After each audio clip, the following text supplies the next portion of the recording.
जय भीम, नमो बुद्धाय। बहुजन सेंचुरी देख रहे हैं आप। मैं विकास सिंह बौद्ध। आइए आज के दिन की हम शुरुआत करते हैं और आज मैं आपको बता देता हूं कि आज मैंने 9 टॉपिक्स सिलेक्ट किए हैं। एक एक करके क्रम अनुसार मैं सबसे पहले आपको हेडलाइंस बता देता हूं, उसके बाद मैं आपको खबरें बताऊंगा। तो आइए सबसे पहले मैं आपको टॉपिक्स बता देता हूं। हमारा पहला टॉपिक है, सुप्रीम कोर्ट ने चुनावी बॉन्ड रद्द करने के फैसले की समीक्षा की मांग वाली याचिका खारिज कर दी। हमारा दूसरा टॉपिक है, बाबा साहब डॉक्टर भीमराव अंबेडकर की मूर्ति तोड़े जाने के बाद प्रदर्शनकारियों ने कार्रवाई की मांग की। हमारा तीसरा टॉपिक है, हरियाणा में कांग्रेस की जीत की संभावना, एनसी के साथ उसके गठबंधन को जम्मू कश्मीर में बढ़त, एग्जिट पोल बता रहे हैं। हमारा चौथा टॉपिक है, ईडी सीबीआई अपराध की वास्तविक कमाई को लेकर भ्रमित, पूर्व मंत्री सत्येंद्र जैन ने अदालत में ऐसा कहा। हमारा पांचवा टॉपिक है, राहुल ने कहा कि भारतीय ब्लॉक जाति जनगणना के लिए कानून पारित करेगा। हमारा छठा टॉपिक है, बिहार बीजेपी ने पूजा पंडाल में तलवारें बांटने वाले विधायक का बचाव किया, कहा ये परंपरा का हिस्सा है। हमारा आठवां टॉपिक है, हिरासत में लिए गए यति नरसिंहानंद, भाजपा विधायक ने कहा मंदिर पर हमला हुआ, मुठभेड़ का किया आह्वान। हमारा नौवां टॉपिक है, सुप्रीम कोर्ट के वकील नितिन मेश्राम एक्स पर लिखते हैं, यदि स्टीव जॉब्स बौद्ध नहीं होते तो क्या एप्पल और एप्पल के प्रोडक्ट्स होते।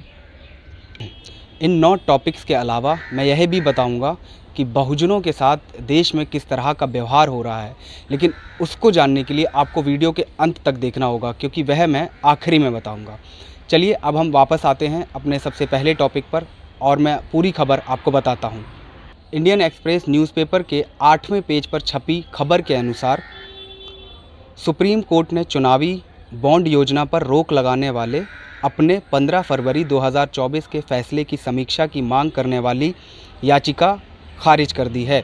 2018 असंवैधानिक, CJI DY चंद्रचूड़ और justice Sanjeev Khanna, BR Gavai, JB Pardiwala और मनोज मिश्रा की 5 न्यायाधीशों की पीठ ने कहा कि फरवरी के फैसले में रिकॉर्ड के अनुसार कोई त्रुटि स्पष्ट नहीं है।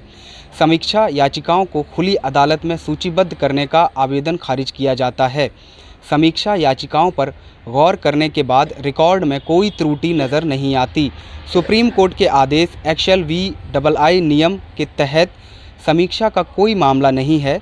न्यायालय नियम 2013, इसलिए समीक्षा याचिकाएं खारिज कर दी जाती हैं, पीठ ने अपने 25 सितंबर के आदेश में कहा। तो चलिए अब हम दूसरी खबर की ओर रुख करते हैं। हमारे भारत देश में सबसे ज़्यादा डॉक्टर बाबा साहब BR अम्बेडकर की मूर्तियां बनाई जाती हैं और उससे भी ज़्यादा तोड़ी जाती हैं। द हिंदू के लेख में छपी खबर के अनुसार, लखनऊ के काकोरी थाना क्षेत्र के भलिया गांव में शनिवार को उस समय हड़कंप मच गया जब कुछ मनुवादियों ने डॉक्टर BR अम्बेडकर की मूर्ति तोड़ दी। शुक्रवार रात अम्बेडकर पार्क में बाबा साहब की मूर्ति तोड़ी। अधिकांश बहुजन समुदाय के लोगों ने दोषियों के खिलाफ कार्रवाई की मांग को लेकर विरोध प्रदर्शन आयोजित किया। पुलिस ने घटना की पुनरावृत्ति से बचने के लिए मूर्ति को फिर से स्थापित करने और पार्क में CCTV कैमरे लगाने का भी वादा किया है। नियंत्रण के लिए गांव में पुलिसकर्मी तैनात कर दिए गए हैं। गांव के एक निवासी ने अपनी शिकायत में प्रशासन से 1 दिन के भीतर आरोपियों के खिलाफ कार्रवाई करने की मांग की थी। हालांकि पुलिस ने कहा है कि वो आरोपियों को जल्दी पकड़ लेगी। चलिए अब हम अपनी तीसरी खबर की ओर रुख करते हैं। इंडियन एक्सप्रेस में छपी खबर के अनुसार, जम्मू कश्मीर सदन में निर्दलीय और छोटे दलों की संख्या PDP से अधिक हो सकती है। हरियाणा में आप की बढ़त की संभावना नहीं। मैं आपको पहले ही बता देता हूं कि एग्जिट पोल हमेशा सही नहीं होते हैं, कई बार ये गलत साबित हुए हैं। कांग्रेस के 1 दशक के बाद हरियाणा में सत्ता में लौटने की संभावना है और उसे बढ़त हासिल है, लेकिन वह जम्मू कश्मीर में आधे आंकड़ों से चूक सकती है, जहां उसने नेशनल कॉन्फ्रेंस के साथ गठबंधन में विधानसभा चुनाव लड़ा था। जम्मू कश्मीर में 10 साल बाद विधानसभा चुनाव हुए हैं। एग्जिट पोल की तस्वीर आपकी स्क्रीन पर है, आप इससे अंदाज़ा लगा सकते हैं, पर फिर कहूँगा एग्जिट पोल पूर्ण भरोसे के नहीं हैं। तो चलिए अब हम अपनी चौथी खबर पर बात करते हैं।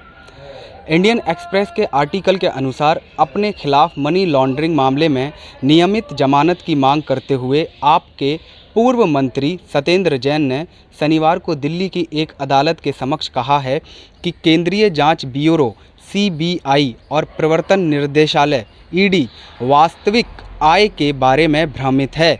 अपराध का उन्होंने दलील दी कि लंबे समय तक कैद में रहने और मुकदमा शुरू होने में देरी के कारण उन्हें जमानत दी जानी चाहिए।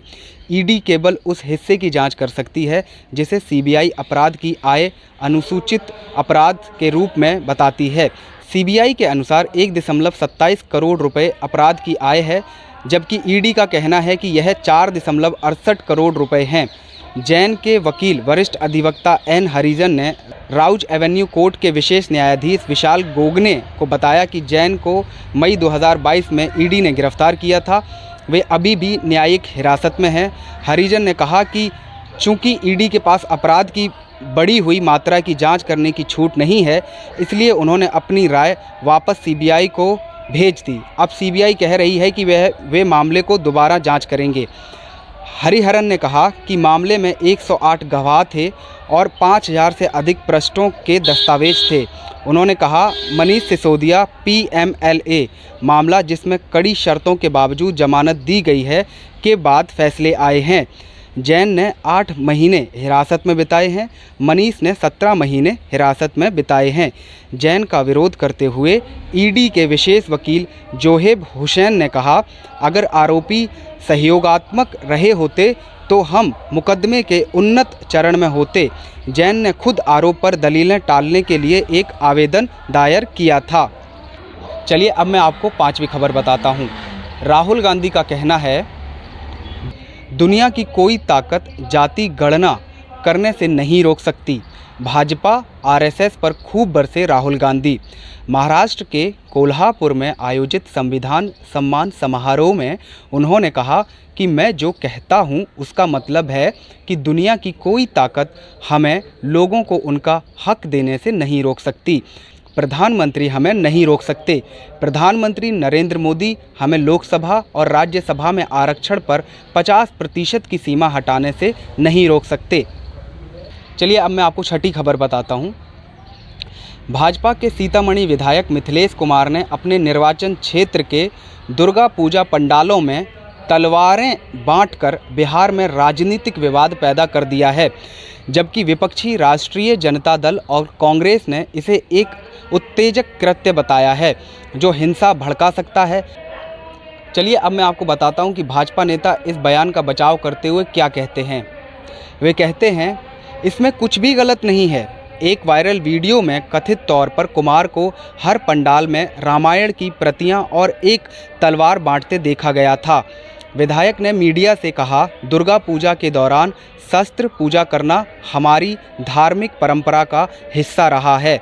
हर चीज़ में राजनीति नहीं देखनी चाहिए, यह मेरा कार्य है। लेकिन खुद विधायक रहते हुए कह रहे हैं कि राजनीति मत देखो। भाजपा नेता और केंद्रीय मंत्री गिरिराज सिंह कहते हैं, सनातन धर्म में हथियार और धार्मिक ग्रंथ साथ साथ चलते हैं। पार्टी प्रवक्ता नीरज कुमार ने कहा, इसमें कुछ भी उत्तेजक नहीं है। इस बीच भाजपा की सहयोगी जनता दल यूनाइटेड के एक नेता ने कहा, तलवारें बांटना या प्रदर्शित करना धार्मिक प्रथा का हिस्सा हो सकता है और किसी को भी किसी के खिलाफ इतना नीचे नहीं गिरना चाहिए। राजनेताओं को गुमराह करने से बचना चाहिए। लोग अफवाहें फैला रहे हैं या दूसरों की छवि खराब कर रहे हैं। तो वहीं कैबिनेट मंत्री किरोड़ी लाल मीणा ने एक्स पर पोस्ट करते हुए लिखा, वे लगातार लोगों की सेवा कर रहे हैं। उप मुख्यमंत्री श्री डॉक्टर प्रेम वैरवा जी के बारे में सरासर झूठ बोलकर अफवाहें फैला रहे हैं। ऐसा करने वाले लोग समाज और राजनीति को प्रदूषित कर रहे हैं। पैसा और पावर बहुत ताकतवर तत्व है। यह इंसान को उस पाताल लोक में ले जाते हैं जहां सिर्फ अंधेरा होता है। जीवन के जब आखिरी क्षण होंगे तब भी मंत्री जी का क्या यही बयान होगा? पैसा और पावर से बड़ा होता है समय। नर्क और स्वर्ग सिर्फ धरती पर है। समय के साथ मंत्री जी को दोनों का अनुभव जरूर होगा। चलिए अब हम अपनी 8वीं खबर की ओर रुख करते हैं। इस्लाम के खिलाफ आपत्तिजनक टिप्पणी के लिए उनके खिलाफ एफआईआर दर्ज होने के 2 दिन बाद यूपी के डासना मंदिर के विवादास्पद मुख्य पुजारी यति नरसिंहानंद को उत्तर प्रदेश माओवादी मुठभेड़ द्वारा हिरासत में लिया गया। हालांकि कोई आधिकारिक बयान नहीं आया है, लेकिन एक पुलिस अधिकारी ने द इंडियन एक्सप्रेस को बताया है। तो वहीं PTI press trust of India के सहयोगियों ने भी कहा कि उन्हें गाजियाबाद में हिरासत में लिया गया है। इस बीच विवाद को बढ़ाते हुए भाजपा विधायक नंद किशोर गुर्जर आरोप लगाया कि शुक्रवार को नरसिंहानंद के मंदिर पर हमला किया गया था और जिम्मेदार लोगों को गोली मार देनी चाहिए। पुलिस ने मंदिर पर किसी हमले की पुष्टि नहीं की। धर्म के ठेकेदार ही जब दंगे करने लगेंगे तो आतंकवादियों की रोजी रोटी तो यही छीन लेंगे, वे क्या करेंगे। चलिए अब हम अपने 9वें टॉपिक पर आते हैं और ये आखिरी टॉपिक है। इसके बाद मैं आपको बताऊंगा कि बहुजनों के साथ कैसा व्यवहार हो रहा है देश में। सुप्रीम कोर्ट के वकील नितिन मेश्राम एक्स पर पोस्ट करते हुए लिखते हैं, from personal computers to music, phones and digital media, everything you use today has been shaped by Steve Jobs. Today we pay tribute to Steve Jobs on his death anniversary. His extraordinary legacy will continue to inspire generations to come. इसका मतलब है कि जो भी हम आजकल use कर रहे हैं, चाहे वो फ़ोन हो, लैपटॉप हो, कंप्यूटर्स हों, वो सब कुछ स्टीव जॉब्स के विज़न के द्वारा है। आज हम उनकी डेथ एनिवर्सरी पर कैसे आने वाली जनरेशन को प्रेरणा दे सकते हैं। एक्स पर एक दूसरी पोस्ट करते हुए नितिन मेश्राम लिखते हैं, I learn from the bite in the apple, a memoir by Steve Jobs, first love, Christian Brennan and mother of his first child, that during their early time together in San Francisco and Portland, Steve was deeply influenced by Buddhism. After visiting India, they spent time in Varanasi, Sarnath and attended Vipassana taught by Goenka Guruji. Nitin Meshram एक और x पर post करते हुए पूरा विवरण बता देते हैं कि किस तरह से स्टीव जॉब्स ने बुद्धिज़्म को अपनाया और क्यों अपनाया। स्टीव जॉब्स को आप किसी भी संप्रदाय, बाबा, माता, मंदिर से जोड़ दो, लेकिन दुनिया स्टीव जॉब्स को बौद्ध ही मानती है। देश दुनिया में व्यक्ति की धार्मिक पहचान उसके मर्जी के बगैर और बिना अनुमति के नहीं हो सकती है। कल लोग स्टीव जॉब्स को मुसलमान बता देंगे तो क्या वो मुसलमान हो जाएंगे? राष्ट्रपति अब्दुल कलाम को हिंदू बता देने से क्या वो हिंदू हो जाएंगे? मोदी बुद्ध के कितने भी गुणगान कर लें, लेकिन जनता मोदी को बौद्ध नहीं कहेगी। यही रिवाज और यही नियम है। एक और खबर मैं आपको बताना चाहता हूं जो कि बहुजन समाज के लिए, पूरे बहुजन समाज के लिए, देश के लिए एक बहुत खुशी की खबर है। अजय पटेल एक्स पर लिखते हैं, मैंने आपसे कहा था बुद्ध धर्म विज्ञान का धर्म है। यह पिंकी हरियान हैं। इन्हें 2 वक्त की रोटी के लिए कूड़ेदान के दाने का सहारा लेना पड़ता था। एक दिन गलियों में कूड़ा बीनते हुए इन पर बौद्ध भिक्षु की नज़र पड़ी। उन्होंने पिंकी हरियान को पढ़ाने के लिए प्रेरित किया व शिक्षा का महत्व बताया। आज पिंकी हरियान एक लाइसेंसधारी डॉक्टर हैं। बहुत बहुत बधाई, ढेरों बधाई पिंकी हरियान को। इसी तरह से बहुजन युवा युवतियां प्रेरणा लेकर के इतिहास रचते जाएं। यही बहुजन समाज चाहता है, यही देश चाहता है। पी चिदम्बरम इंडियन एक्सप्रेस में लिखते हैं, जब राष्ट्रीय अपराध रिकॉर्ड ब्यूरो NCRB हिंसक अपराधों के बढ़ते ग्राफ का दस्तावेजीकरण करता है तो यह कानून तोड़ने की खबर है। जब निगरानी समूह किसी युवा जोड़े को पीटते हैं या किसी व्यक्ति को पीट कर मार डालते हैं तो यह सिर और हड्डियां तोड़ने की खबर होती है। जब अधिकारी कथित अतिक्रमण को ढहाने के लिए बुलडोजर का उपयोग करते हैं तो यह घरों को तोड़ने की खबर है। जब माननीय प्रधानमंत्री विपक्ष को, विशेषकर कांग्रेस को टुकड़े टुकड़े गैंग या शहरी नक्सली कहते हैं तो ब्रेकिंग न्यूज़ एक लंबी जमाई लेने लगती है। बौद्ध नेताओं ने मोदी से की मुलाकात, पाली को शास्त्रीय भाषा में शामिल करने पर जताया आभार। अब मैं आपको बताना चाहूँगा कि बहुजनों के साथ भारत देश में जो हज़ारों साल से चला आ रहा था, क्या उसमें कुछ बदलाव आया है। आइए हम इन खबरों से समझने का प्रयास करते हैं।